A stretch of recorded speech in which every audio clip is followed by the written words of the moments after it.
As bobinas de Helmholtz compõem um dispositivo simples, em cujo interior é gerado um campo magnético aproximadamente uniforme. O dispositivo é composto por um par de bobinas contendo o mesmo raio, o mesmo número de voltas e conduzindo a mesma corrente, separadas por uma distância equivalente ao raio das bobinas. A uniformidade do campo produzido no interior da bobina pode ser utilizado nesse experimento como um meio para o cálculo do campo magnético terrestre. Suspendendo um ímã cilíndrico entre duas bobinas alinhadas ao campo da Terra, observa-se que surge um torque no ímã, e este passa a se comportar como um pêndulo de torção. Dessa forma, quando fazemos o ímã oscilar com um pequeno ângulo, podemos variar o campo da bobina através da variação da corrente. Assim, podemos medir com o cronômetro o período das oscilações do ímã para diferentes correntes, que serão medidas com um amperímetro. Teoricamente, sabemos que o inverso do período das oscilações do ímã ao quadrado é proporcional à corrente aplicada nas bobinas e ao campo magnético da Terra. Dessa forma, podemos calcular com esta relação o campo magnético da Terra, utilizando esse experimento das bobinas de Helmholtz. Nessa expressão, μ0 é a permeabilidade do vácuo, MI é o momento de inércia do ímã, dada por essa relação, R é o raio das bobinas, N o número de espiras, μ o dipolo magnético do ímã, I a corrente aplicada nas bobinas, BT o campo magnético da Terra que será determinado. Os materiais utilizados nesse experimento são uma bobina de Helmholtz com 140 espiras, um ímã permanente cilíndrico, uma bússola para verificar a direção do campo magnético da Terra, um paquímetro para medir as dimensões do ímã e da bobina, uma balança de precisão para medir a massa do ímã, um reostato, uma fonte de alimentação, um amperímetro e um cronômetro para medir o período das oscilações do ímã. A bobina de Helmholtz tem esse nome por causa do seu idealizador, Hermann Ludwig Ferdinand von Helmholtz. Ele nasceu no ano de 1821 em Potsdam, próximo a Berlim. Foi seu pai, que era diretor do ginásio de Potsdam, quem quis que Helmholtz se formasse em medicina. Durante o curso, ele absorvia as aulas de fisiologia com a mente de um físico.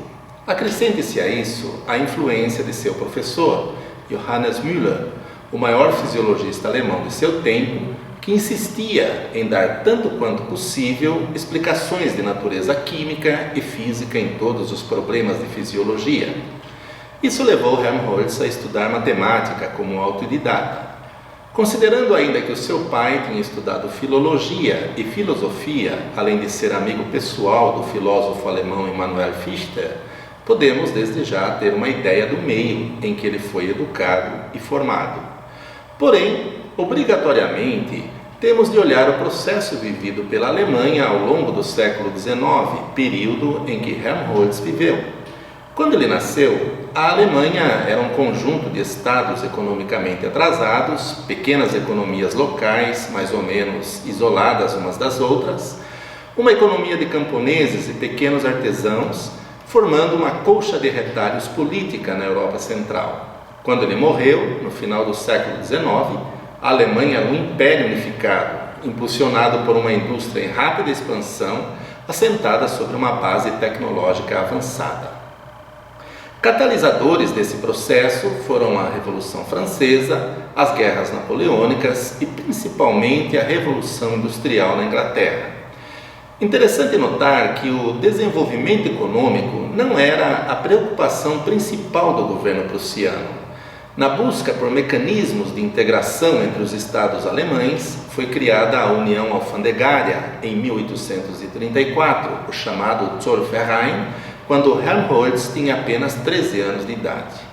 A partir daí, houve um desenvolvimento meteórico com grandes investimentos, principalmente na indústria pesada, estradas de ferro e também na indústria química. Na esteira desse desenvolvimento econômico vieram os investimentos em educação, com a criação de escolas técnicas e científicas. A dificuldade com a fiscalização da lei de direitos autorais nos estados alemães, nesse período, também é vista como contribuição para a expansão industrial, Houve na Alemanha uma explosão de conhecimento sem paralelo, pois era possível plagiar e copiar sem medo de ser punido. Publicava-se e lia-se de tudo, desde romances a artigos científicos. Optando pela vida acadêmica, Helmholtz publicou seus trabalhos em diversas áreas do conhecimento. Seu nome é citado na medicina, na matemática, na física, na filosofia e principalmente na psicologia, pois juntamente com um físico, Gustav Fechner, e outro médico, Wilhelm Wundt, estabeleceram as bases da psicologia experimental moderna. Helmholtz tinha 2 crianças pequenas quando ficou viúvo aos 38 anos. Casou-se novamente, tendo 3 filhos no segundo casamento. Morreu, reconhecido por todo o seu trabalho, no ano de 1894, aos 73 anos, em Charlottenburg, pequena cidade que hoje pertence a Berlim.